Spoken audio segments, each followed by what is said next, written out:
लोकमान्य बाल गंगाधर तिलक जनता को राजनीतिक झंडे के नीचे लाना चाहते थे। उन्होंने ये समझ लिया था कि राजनीतिक उद्देश्यों के लिए जन आंदोलन का कितना महत्व है।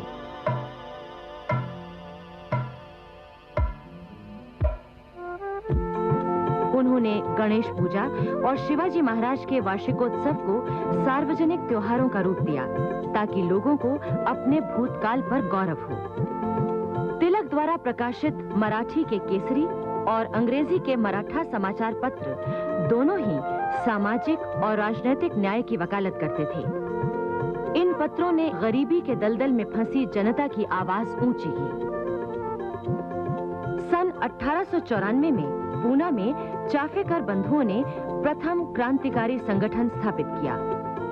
उन्होंने इस संगठन के अंतर्गत गणपति पूजा और शिवाजी उत्सव का आयोजन किया।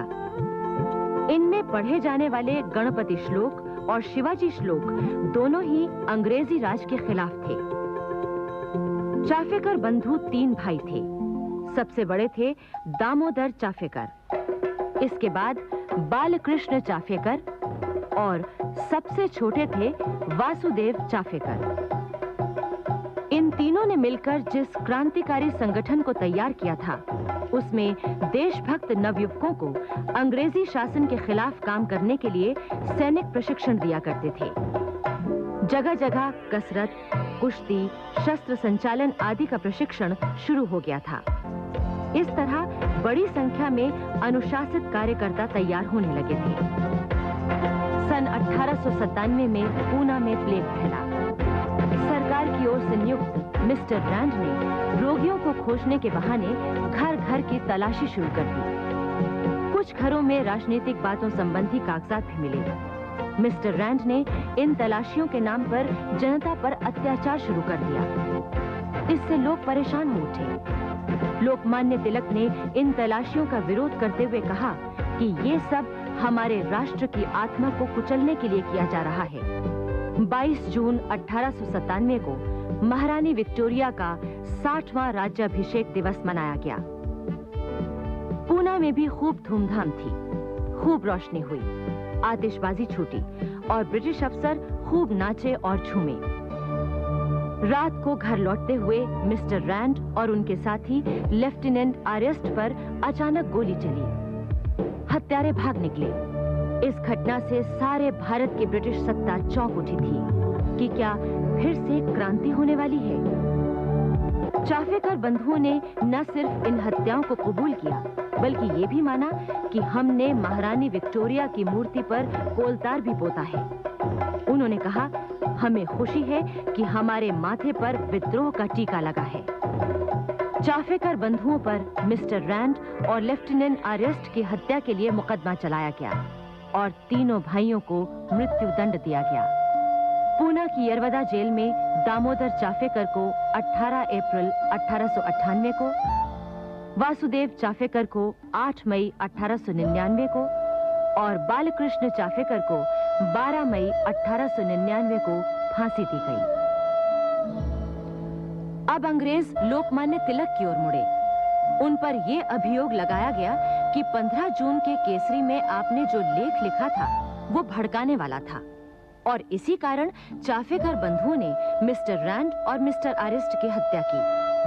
आप चूंकि क्रांति भड़काते हैं, इसलिए आपको 6 साल कैद की सजा दी जाती है। लोकमान्य तिलक की सजा के खिलाफ देश भर में आंदोलन शुरू हो गए। लोगों में क्रांति की आग सुलग उठी। लोग त्याग और बलिदान के लिए चल पड़े। महाराष्ट्र के प्रसिद्ध क्रांतिकारी विनायक दामोदर सावरकर इस समय किशोरावस्था में थे। उन्होंने चाफेकर बंधुओं के बलिदान से प्रेरित होकर प्रतिज्ञा की थी, मैं भारत माता की गुलामी की जंजीरें तोड़ने के लिए अपना पूरा जीवन समर्पित करता हूं।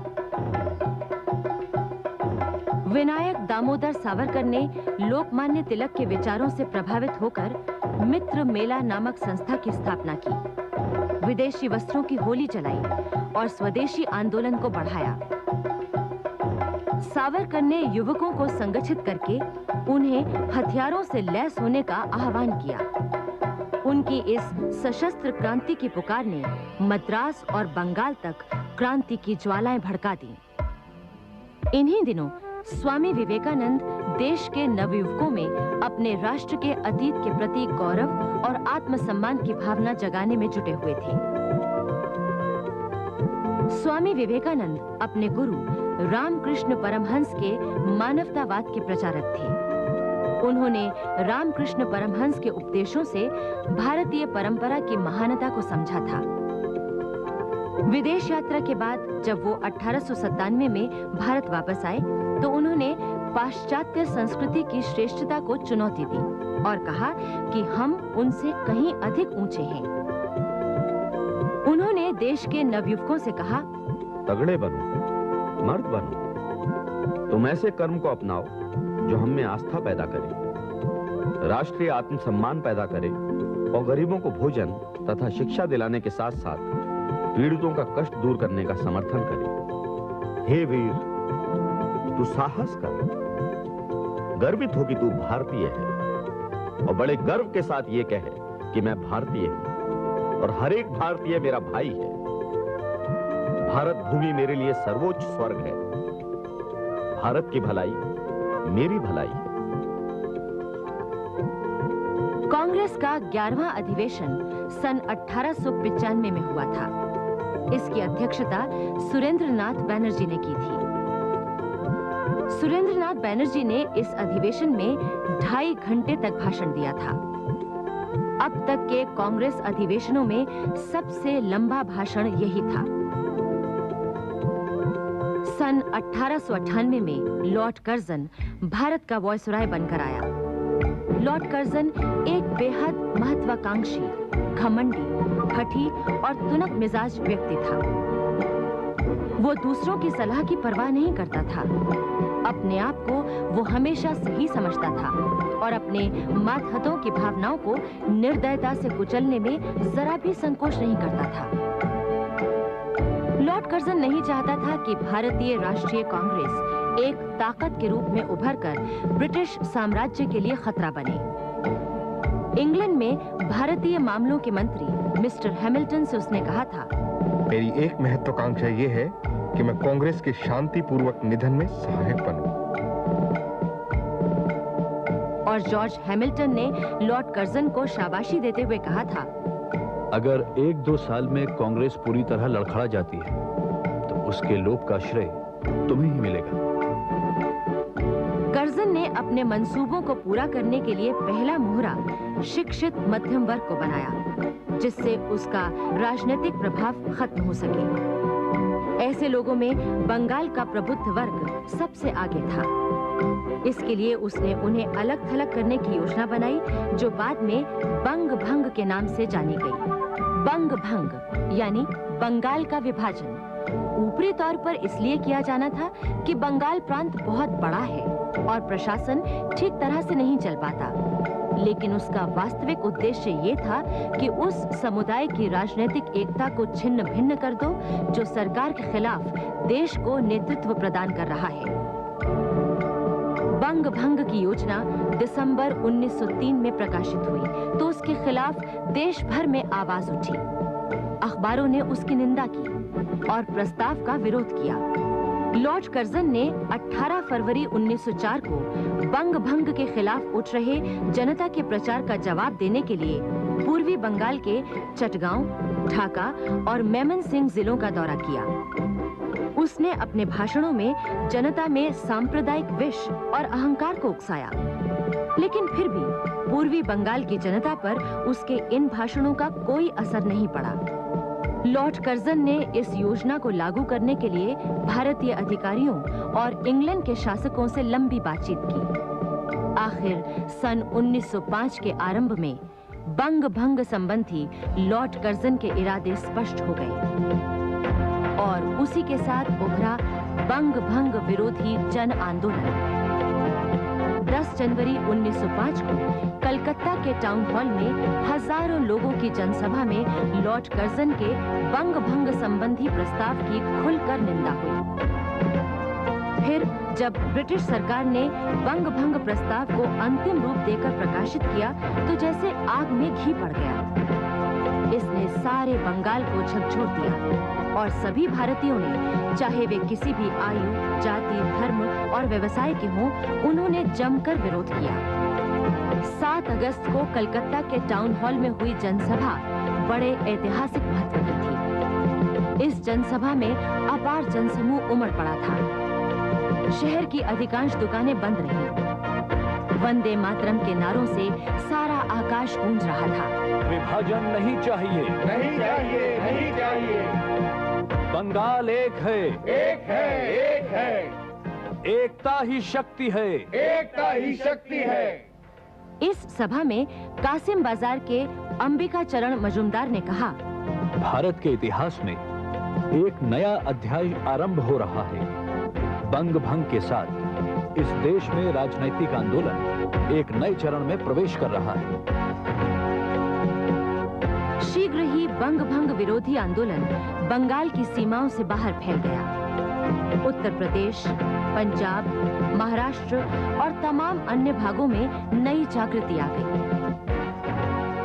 लोगों ने बड़े जोश से स्वदेशी और बॉयकॉट संबंधी प्रस्तावों को स्वीकार किया।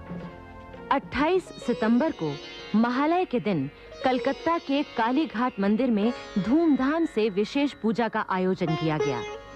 पूजा के बाद भक्तों ने सामूहिक रूप से मां काली के सामने प्रतिज्ञा की, जहां तक संभव होगा मैं विदेशी वस्तुओं का इस्तेमाल नहीं करूंगा। ये प्रतिज्ञा पूरे बंगाल के काली मंदिरों में दोहराई गई। आखिर 16 अक्टूबर 1905 को वो काला दिन आया जब विभाजन लागू हुआ और बेकफील्ड फुलर ने नए प्रांत के गवर्नर का पद संभाला। इस दिन को बंगाल में पवित्र संकल्प और गहरे शोक का दिन माना गया। सवेरा होते ही झुंड के झुंड लोग नंगे पांव गंगा घाटों की ओर बढ़ने लगे। वे भजन और राष्ट्रगान गा रहे थे और वंदे मातरम के नारे लगा रहे थे। लोगों ने गंगा में डुबकी लगाई और एक दूसरे को बंधुत्व का प्रतीक राखी बांधी। उस दिन सभी ने उपवास किया। किसी भी घर में चूल्हा नहीं जला। तीसरे पहर लोग फेडरेशन हॉल की नींव रखने के समारोह के लिए एकत्र हुए। इस हॉल को समस्त बंगालियों की एकता के प्रतीक स्वरूप बनाने का निश्चय किया गया था। बंग भंग के विरोध में एक राष्ट्रीय कोष खोला गया था, जिसमें उसी दिन 70,000 रुपए इकट्ठा हो गए थे। समारोह में सुप्रसिद्ध न्यायविद और शिक्षा शास्त्री गुरुदास बैनर्जी, प्रमुख चिकित्सक नील रतन सरकार के साथ साथ बंगाल के शेर सुरेंद्रनाथ बैनर्जी, अमृत बाजार पत्रिका के संपादक मोतीलाल घोष और कवि रविंद्रनाथ ठाकुर आदि बंगाल के सभी प्रमुख नेता मौजूद थे। भवन के शिलान्यास से पहले अंग्रेजी में लिखी घोषणा का बांग्ला अनुवाद रविंद्रनाथ ठाकुर ने पढ़ा था, जिसका आशय था, बंग राष्ट्र के सार्वजनिक विरोध के उपरांत भी सरकार ने बंगाल का विभाजन कर दिया है। इसलिए हम शपथ लेते हैं और घोषणा करते हैं कि हम बंग भंग के कारण पैदा होने वाली बुराइयों को दूर करने के लिए यथाशक्ति जो हो सकेगा वो सब कुछ अवश्य करेंगे और अपने राष्ट्र की एकता को आंच नहीं आने देंगे। इसके बाद बंग भंग विरोधी आंदोलन बड़ी तेजी से चला। शीघ्र ही इसका रचनात्मक रूप तैयार किया गया, जिसके अंतर्गत स्वदेशी, बॉयकॉट और राष्ट्रीय शिक्षा तथा स्वराज्य के लक्ष्य की ओर बढ़ने की इच्छा को शामिल किया गया था। पूरे बंगाल में वंदे मातरम के उद्घोष के साथ जुलूस निकलने लगे। सरकार ने वंदे मातरम पर प्रतिबंध लगा दिया। 22 साल में पुलिस की कड़ी निगरानी में प्रांतीय राजनीतिक सम्मेलन का जुलूस शांत और निहत्था था। लोग धीमे धीमे कवि रजनीकांत का ये गीत गुनगुना रहे थे। इसका आशय ये था कि माँ के दिए हुए मोटे कपड़े को सिर झुकाकर स्वीकार करो। तुम्हारी माँ दीन दुखी है, इससे अधिक उसके वश की बात नहीं है। जुलूस में शामिल लोगों की बाहों पर वंदे मातरम के बिल्ले लगे हुए थे। आखिर थोड़ी दूर जाने के बाद पुलिस ने जुलूस पर आक्रमण कर दिया। लोगों पर पुलिस की लाठियां बरसने लगीं। मार से तिलमिलाकर एक लड़के ने वंदे मातरम कहा तो पुलिस ने उसे तालाब में फेंक दिया। पुलिस ने उस समय इतने जुल्म किए कि सारे देश में उसकी निंदा हुई। पुलिस के दमन के बावजूद भी बारीसाल में सम्मेलन हुआ और सुरेंद्रनाथ बैनर्जी ने अपनी ओजस्वी वाणी में जनसमूह को संबोधित किया, किंतु बाद में उन्हें गिरफ्तार कर लिया गया और उन पर जुर्माना किया गया। लोकमान्य बाल गंगाधर तिलक इस समय जेल से छूटकर आ गए थे। उन्होंने केसरी में आपात स्थिति आ गई है शीर्षक लेख में बंगाल विभाजन के विरोध और बहिष्कार के पक्ष में जमकर प्रचार शुरू कर दिया। उन्होंने कहा, समय आ गया है कि स्वराज की मांग की जाए। टुकड़े टुकड़े सुधारों में काम नहीं चलने वाला। पंजाब में आर्य समाज ने स्वदेशी के सिद्धांत का प्रचार करने में बहुत बड़ी भूमिका निभाई। आर्य समाज के प्रचारक लोगों को स्वदेशी वस्तुओं का प्रयोग करने के लिए प्रेरणा देते हुए गांव-गांव घूमे। उत्तर प्रदेश में भी आंदोलन फैला और स्वदेशी का प्रचार सभी जिलों में होने लगा। जगह-जगह सभाएं हुई और स्वदेशी स्टोर खोले गए। इसके साथ ही दक्षिण भारत में ये आंदोलन फैला और वहां के अनेक जिले प्रभावित हुए। इधर कांग्रेस में दो दल हो गए थे और स्वतंत्र रूप से कार्य करने लगे थे। गरम दल के नेता थे लोकमान्य तिलक और नरम दल के नेता थे गोपाल कृष्ण गोखले, सुरेंद्रनाथ बैनर्जी आदि। तिलक का प्रभाव कांग्रेस में बराबर बढ़ रहा था। वो राष्ट्रीय नेता बन चुके थे। नरम दल वाले जानते थे कि यदि इस समय कांग्रेस के अध्यक्ष का चुनाव कराया तो तिलक भारी संख्या से जीत जाएंगे। इसलिए कलकत्ता में जब कांग्रेस का 22वां अधिवेशन हुआ तो उसके अध्यक्ष दादा भाई नौरोजी बनाए गए। इस अधिवेशन में 1600 से अधिक प्रतिनिधियों ने भाग लिया था। इस बार जनता ने बड़े उत्साह से इसमें भाग लिया था। इस तरह बंग भंग के खिलाफ छेड़े गए आंदोलन ने जनता में ब्रिटिश सरकार विरोधी भावनाओं को बड़ी तेजी से बढ़ाया और चारों ओर असंतोष की लहर छा गई।